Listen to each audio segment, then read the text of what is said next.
Hello and welcome back to Sew Like a Pro Upholstered vertical headboard.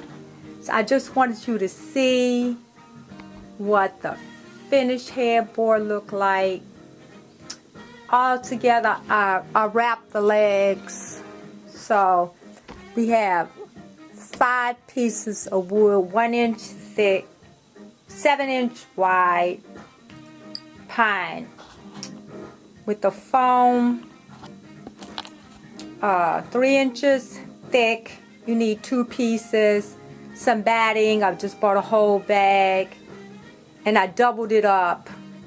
Staple gun, a hammer. Get the long staples, 9/16 of an inch. All together, I believe this cost right under $200.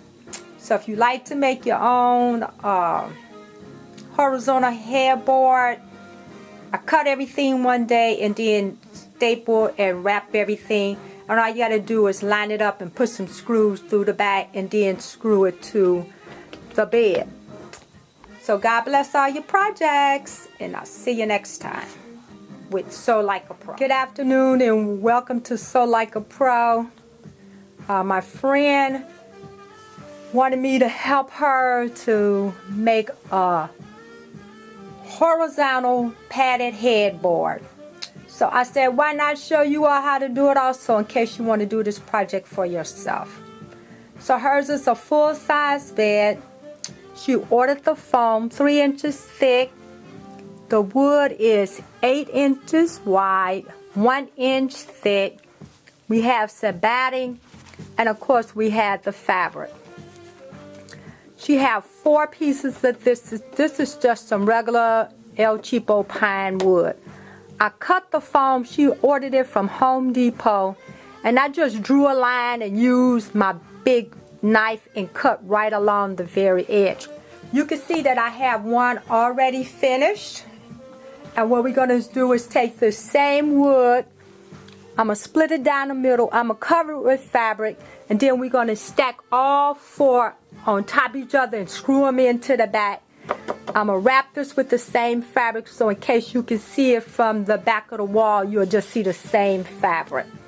So then I went and I took and I measured with my ruler 1 inch down the entire perimeter of the wood. You're going to need a staple gun, a hammer.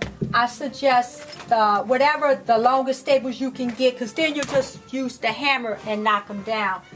I added an extra 10 inches on each end.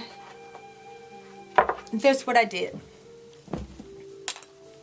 I took the fabric, folded in half, marked my center, marked my center.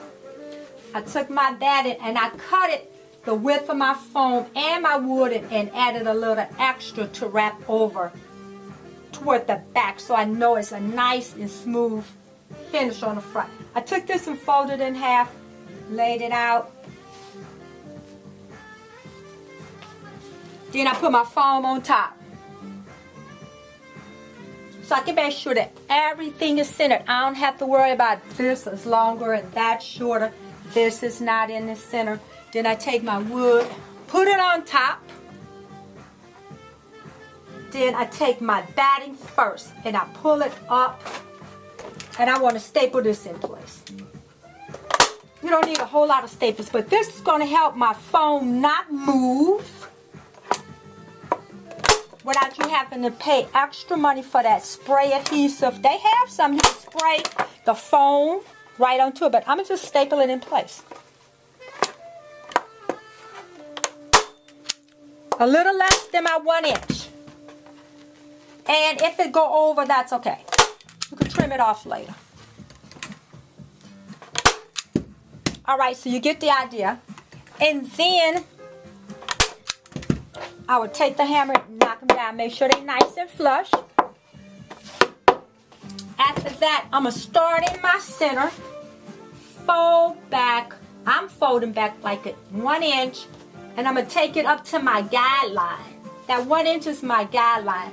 So I can keep everything lined up exactly the same on both sides. So I will work down this entire side. Keep them about your staples about an inch apart. And like I said, go back with the hammer and knock them all down.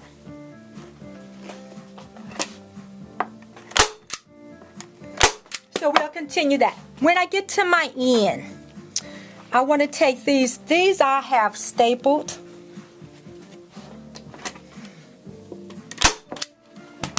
On both ends, of course, the whole entire thing on both sides. I'll pull this up until it makes a nice square. And then take it and fold it under and staple it. And you're going to end up with this for a finish. So if you get the opportunity and you want to make yourself a fabulous headboard, follow these simple steps. It's going to take you a little time to get everything cut and organized. What I like to do is cut everything one day and then assemble everything the next day. So may God bless your sewing, knitting, crocheting, and upholstery projects. And I'll see you next time. If you have any suggestions for any ideas for any of those topics, let me know and I'll see what I can do for you.